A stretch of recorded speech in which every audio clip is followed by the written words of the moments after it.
রোজ রোজ তেল মশলা খাবার না খেয়ে তেল ছাড়া ঘরে থাকা মাত্র ২টি উপকরণ দিয়ে তৈরি করে ফেলুন দারুণ টেস্টি হেলদি ব্রেকফাস্ট। এই রেসিপিতে না আছে সুজি, না আছে আটা, না আছে ময়দা, না আমি কোনো রকম ইনো কিংবা বেকিং সোডা অথবা টক দই ব্যবহার করে বানাবো না। ঘরে থাকা সামান্য ২টি উপকরণ দিয়ে এই রকম জালিদার স্পঞ্জি নাস্তা তৈরি হবে।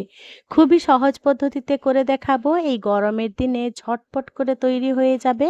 এই হেলদি ব্রেকফাস্টটা এতই খেতে সুস্বাদু হয়, মুখে দিলে একেবারেই মিলিয়ে যাবে। তো বন্ধুরা, দেরি না করে চলুন রেসিপিটি দেখে নেওয়া যাক। নমস্কার বন্ধুরা, ইজি কুক চ্যানেলে আপনাদের সবাইকে স্বাগত জানাই। চলুন শুরু করছি। দারুণ স্বাদের এই স্বাস্থ্যকর জলখাবারটি বানানোর জন্য আমি এখানে আতপ চাল, বিউলির ডাল আর মেথির দানা ভিজিয়ে রেখেছিলাম। ৪ কাপ আতপ চাল, ১ কাপ বিউলির ডাল আর ১ চামচ মেথি দানা। এই রকম পরিমাণ অনুযায়ী আপনারা যে পরিমাণ বানাবেন সেই রকম অনুযায়ী আপনারা এই চাল, ডাল আর মেথি দানার পরিমাণটা বাড়িয়ে বা কমিয়ে নেবেন। আমি ২ ঘন্টার মতন ভিজিয়ে রেখেছিলাম, আপনারা চাইলে ওভারনাইটও সোক করে নিতে পারেন। এবারে প্রথমেই ডালটাকে বেটে নেব।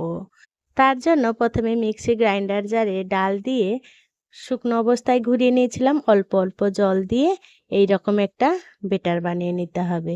দেখুন, ডালটা প্রথমেই আমরা বেটে নেব। ডালটা খুব সুন্দরভাবে বাটা হয়ে গেলে এবারে এটাকে একটা বড় পাত্রে ঢেলে রেখে দেবো। আমার এই রেসিপিটি যদি কোনো নতুন বন্ধু ইউটিউব থেকে দেখে থাকেন, আমার এই ক্ষুদ্র চ্যানেলটিকে সাবস্ক্রাইব করে আমার পাশে থাকার জন্য অনুরোধ করছি। আর পাশে থাকা বেল আইকনটি অবশ্যই প্রেস করে রাখবেন। যখন আমি নিত্য নতুন কোনো রেসিপি দেবো, সবার আগে খুব সহজেই নোটিফিকেশান আপনাদের কাছে পৌঁছে যাবে। কথা বলতে বলতে চাল, ডাল আর মেথি দানা সমস্ত কিছু একসাথে বেটে একটা বড় পাত্রে ঢেলে নিয়েছিলাম। আর দেখুন, সামান্য একটু জল দিয়ে দেবো। ব্যাটারটা আমাদের কিভাবে তৈরি করতে হবে সেটা বলে দিচ্ছি। দেখুন, ঠিক এইভাবেই আমাদের করে নিতে হবে। খুব বেশি ঘন না, আবার খুব বেশি পাতলাও না। তবে ব্যাটারটা করার পরে আমাদের যদি ইনস্ট্যান্ট বানান তাহলে খুব ভালো করে ফেটিয়ে নিতে হবে। এই স্টেপটা কিন্তু একেবারেই মিস করা যাবে না। ব্যাটারটা থিকনেসের উপরে নাস্তাটা অনেকটাই নির্ভর করে। দেখুন, ঠিক আমাদের এইভাবেই চামচের পেছন দিকে আঙুল দিয়ে একটা দাগ দিলে এরকম দাগটা যদি থেকে যায় তাহলে ব্যাটারটা সম্পূর্ণরূপে রেডি হয়ে গেছে।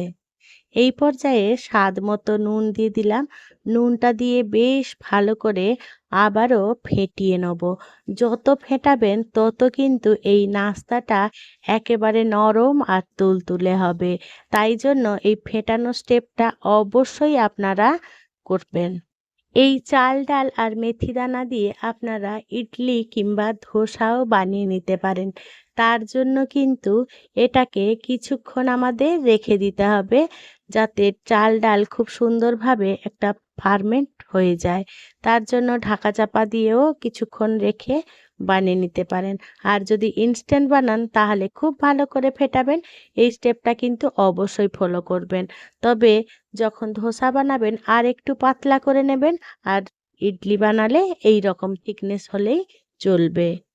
আমি যেহেতু ইনস্ট্যান্ট বানাবো তাই ব্যাটারটাকে প্রায় ৪ থেকে ৫ মিনিট মতন খুব ভালো করে ফেটিয়ে নিয়েছিলাম। দেখুন কতটা ফ্লপি হয়ে গেছে। আর এই রকমই চামচের পেছন দিয়ে দাগ দিয়ে দিলে সেই দাগটা একেবারেই যাবে না। সেই রকম অবস্থায় আমাদের করে নিতে হবে ব্যাটারের থিকনেসটা। এবারে আমাদের আসল কাজটা হয়ে গেল, অর্থাৎ ব্যাটার তৈরি হয়ে গেল। এবারে চলুন নাস্তাটা তৈরি করে ফেলি। তার জন্য গ্যাসে একটা তাওয়া বসিয়ে দিয়েছি। প্রথমেই আমাদের সামান্য একটুখানি তেল দিয়ে একটু ব্রাশ করে নিতে হবে। আমি এখানে খুন্তি দিয়ে করে নিচ্ছি। এবারে তাওয়াটা বেশ ভালো করে গরম হয়ে গেলে ব্যাটারটা থেকে ১ হাতা নিয়ে নেব, দিয়ে তাওয়ার উপরে দিয়ে দেবো। দেখুন, নিজে থেকে কিন্তু একলা একলা সেভ হয়ে গেল। আর দেখুন উপরের পাটটা এইরকম শুকিয়ে আসবে। দেখুন, অসংখ্য ছিদ্রযুক্ত তৈরি হয়েছে, অর্থাৎ আমাদের জালিদার ব্রেকফাস্ট তৈরি হয়ে গেছে। এখানে কিন্তু গ্যাসের ফ্লেম একেবারে লো টু মিডিয়াম আঁচে রেখে করতে হবে। উপরের পাটটা এইরকম ড্রাই হয়ে এলে এবারে আমাদের নাস্তাটাকে উল্টে দিতে হবে। উল্টে পাল্টে ভালো করে দুদিক সেঁকে নিতে হবে। আমি আবারও আরেকটা দেখিয়ে দিচ্ছি, দেখুন। এই পর্যায়ে কিন্তু আমি কোনো রকম তেল ব্যবহার করিনি। সেই এক হাতা দিয়ে দিলাম। আপনারা যে পরিমাণ বানাবেন অর্থাৎ সাইজ অনুযায়ী আপনারা ব্যাটারের পরিমাণটা বাড়িয়ে বা কমিয়ে নেবেন। আমি এখানে এক হাতা দিয়েই করছি, যেহেতু আমার হাতাটা একটু বড় ছিল। আপনারা যে পরিমাণ সাইজ বানাবেন সেই রকম সাইজ অনুযায়ী ব্যাটারের পরিমাণটা নির্ধারণ করে নেবেন। আমি এরকমভাবেই করে নিয়েছিলাম। দেখুন আবারও কতটা জালিদার হয়েছে। কিন্তু যখনই একটা রেডি হয়ে যাবে আরেকটা দেবেন, তখন কিন্তু আবারও একটু ব্যাটারটা ভালো করে হাতা দিয়ে একটু মিক্স করে নেবেন। তাতে এই নাস্তাটা খুব সুন্দর হবে। অর্থাৎ সহস্র জালিদার তৈরি হবে আর বেশ স্পঞ্জি হবে। এই স্টেপটা কিন্তু একেবারেই ভুল করলে চলবে না। আর এখানে গ্যাসের ফ্লেম একেবারে হাইতে দিয়ে করবেন না কিন্তু। তাতে ভেতরের পার্টটা কিন্তু কাঁচা থেকে যাবে আর উপরের পার্টটা একেবারে পুড়ে যেতে পারে। তো ঠিকঠাকভাবে হবে না। তাই একেবারে লো টু মিডিয়াম আঁচে রেখে আমাদের এই ব্রেকফাস্টটা তৈরি করে নিতে হবে। আর উল্টে পাল্টে বেশ ভালো করে ভেজে নেব, একেবারেই তেল ছাড়া।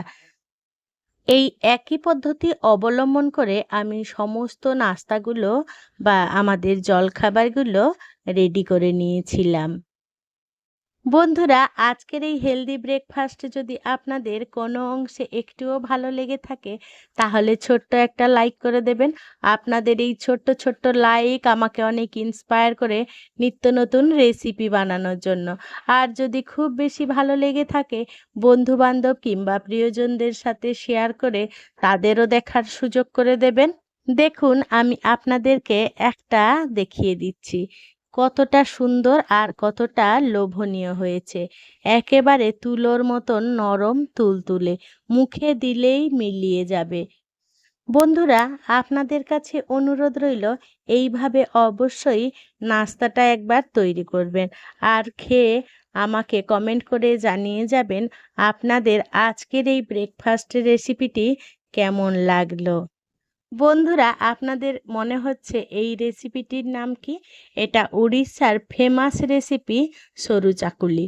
এটা কিন্তু ওরা আলুদম বা ঘুগনি দিয়ে পরিবেশন করে। আপনারা চাইলে তা দিয়েও পরিবেশন করতে পারেন কিংবা যে কোনো চাটনি বানিয়েও পরিবেশন করতে পারেন। এবারে দেখুন আমি আমার মতন পরিবেশন করে নিয়েছিলাম চাটনির সাথে। আপনাদের পছন্দ মতন আপনারা সেইভাবে পরিবেশন করে নেবেন।